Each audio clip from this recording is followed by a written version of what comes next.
বিসমিল্লাহির রহমানির রহিম। আসসালামু আলাইকুম। জনতার রান্নাঘর থেকে সবাইকে জানাচ্ছি শুভেচ্ছা। আশা করি সবাই ভালো আছেন। আজকে যে রেসিপিটি করব একটা মিষ্টি রেসিপি করব। এটা হচ্ছে গুঁড়া দুধের সন্দেশ, খুব ঝটপট হয়ে যায়। সেজন্য এখানে একটা কড়াই নিয়ে নিয়েছি। আর এখানে হচ্ছে এটা হচ্ছে গরুর দুধ। একটু লিকুইড দুধ দেওয়া লাগে। যদি আপনাদের গরুর দুধ নাই থাকে তাহলে আপনারা করবেন কি, এই যে গরুর দুধটা এটা একটুখানি গ্লাসের মধ্যে নিয়ে গরম পানি দিয়ে একটু গুলিয়ে নেবেন। এখানে আমি ১ কাপ আর এতটুকু নিয়েছি, ২ কাপের থেকে অল্প একটু কম নিয়েছি। এটাতে আমি গরুর দুধ দিয়েছি, এজন্য এতটুকু কম নিয়েছি। আপনাদের ইচ্ছা মতো আপনারা বানাবেন যতটুকু আপনাদের প্রয়োজন। আর আমি এটা একটা টিপস দেখাচ্ছি যে এই গুঁড়ো দুধটা এই দুধটার মধ্যে দিলে জমে জমে যাবে বা পানির মধ্যে দিলে জমে যায়। কিন্তু আপনি যদি এখানে আমি আধা কাপ নিয়ে নিয়েছি চিনি, আপনি যদি এই দুধের সাথে চিনিটা মিলিয়ে দেন, এই টিপসটা আমি আরও বলেছি আমি যখন চা বানিয়েছিলাম। এই দুধ আর চিনিটা যদি আপনি একসাথে মিশিয়ে নেন,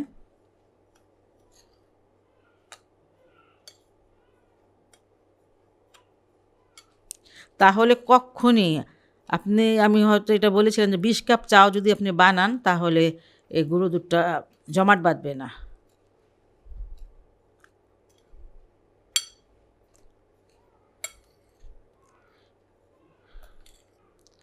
আর এই যে এখন এই দুধটা, এই যে লিকুইড দুধের মধ্যে এটা আমি আস্তে আস্তে দিয়ে দিব। দেখবেন এক ফোঁটাও জমাট বাঁধবে না। এই যে মিশে যায়, দেখেছেন? আপনি যতটাই দেন না কেন সবটা মিশে যাবে।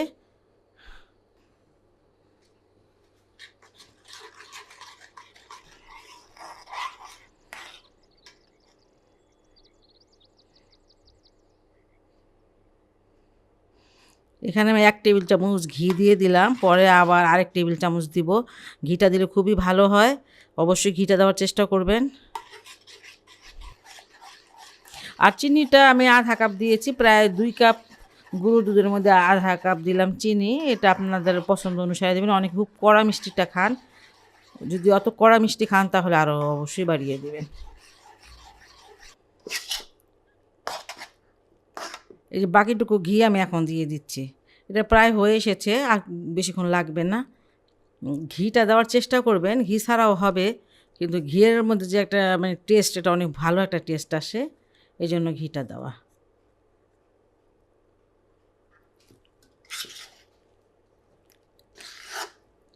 কেউ যদি বলেন ঘি না দিয়ে তেল দিলে কি হবে, হবে না। কারণ ঘিয়ের যে মিষ্টির মধ্যে ঘিয়ের যে একটা মানে ঘ্রাণ, সেটা কিন্তু তেলে হয় না। এই মিষ্টির যে এই দুধটা এটা কিন্তু আমার হয়ে গেছে, এটা এখন মানে জমাট বেঁধে যাবে। দেখেন এটা প্যানটা ছেড়ে ছেড়ে মানে এসে পড়তেছে, আপনারা বুঝতে পারবেন তখনই। একটু আঠালো হয়ে যায় বেশি আর প্যান ছেড়ে এসে পড়ে। আর গরম তো হাত দিয়ে আমি এমন করে দেখেছি মানে গোল হয়ে যায়, তার মানে এটা বরফি না, সন্দেশটা হয়ে যাবে। আর এটা এখন আমি নামিয়ে নিচ্ছি। আর আমি কিন্তু একটা কথা বলতে ভুলে গেছি, আমি মানে এইটা বানানোর আগে এখানে আমি একটা, এই যে একটা ট্রে আছে, এটার মধ্যে আমি মানে ঘিটা ব্রাশ করে নিয়েছিলাম। আর এটা এখন আমি ঝটপট এটার মধ্যে ঢেলে দিব।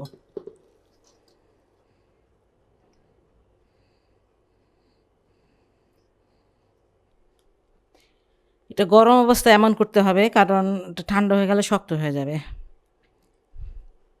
অনেক গরম, তাই হাত দিয়ে করতেছি না আমি। এটা আমি সেট করে নিয়েছি ৪ কোনা করে। আর আমি এখন একটু বাদাম দিয়ে দিব।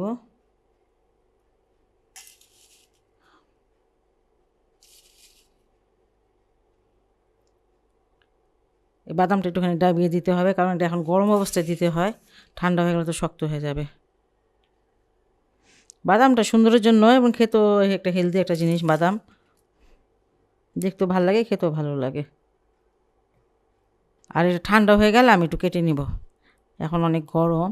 আমি যেভাবে করে সন্দেশগুলো মানে বানালাম, অনেক মানে টেস্টি এবং হেলদিও। আপনারা এটা অবশ্যই বাসায় ট্রাই করতে পারেন। আর যদি ভালো লাগে তাহলে অবশ্যই অবশ্যই আমার চ্যানেলকে লাইক কমেন্ট সাবস্ক্রাইব করবেন। সবাই ভালো থাকুন, সুস্থ থাকুন, নিরাপদে থাকুন, এই দোয়া করি সবসময়। আল্লাহ হাফেজ।